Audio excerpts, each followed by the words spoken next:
C বৌমা সি সি সি সি সি প্রথম রমজান চলে গেল, তারপরেও তোমার বাপের বাড়ির থেকে কোনো বাজার আইলো না। হ্যাঁ, রমজানে বাজার পাঠায় না বাপের বাড়ির থেকে?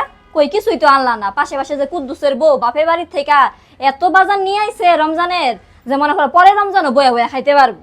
হ্যাঁ, কি বিয়া করাই আনলাম। সি সি সি সি সি বৌমা সি 10টা রমজান চলে গেল, তারপরে তোমার বাপের বাড়ির থেকে দাওয়াতও দিল না। মানুষ একটু রমজানে দাওয়াত দিয়া খাওয়ায়, তাই না?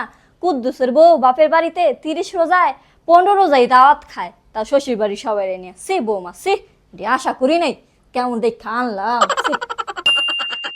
সি বৌমা সি সি 20 রমজান চলে গেল, তা তোমার বাপের বাড়ি থেকে কোনো শপিংও দিল না। হ্যাঁ, এবার মনে ঈদের শপিং আর করা লাগবো না। পাশে পাশে আর কুদ্দুসের বউ বাপরে দিয়া পুরো শপিং মলটাই মনে কিনা আনাইছে। কি দেখা আনলাম। সি বৌমা সি সি বৌমা সি, তোমার বাপের বাড়ির থেকে একটু ঈদের দাওয়াতটাও দিতে পারলো না। রমজান সবগুলা গেল ইগা, আর পাশে বাড়ির কুদ্দুসের বউ সবাইরে নিয়ে 2 দিন আগেই যাবো গা ঈদের দাওয়াত খাইতে।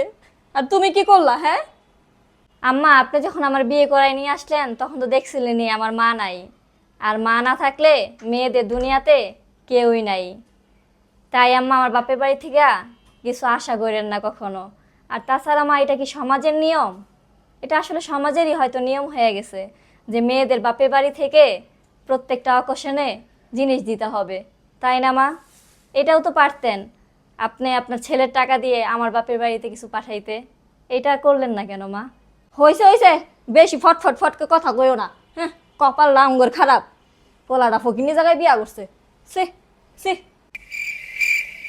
ফকির না কি মানুষ?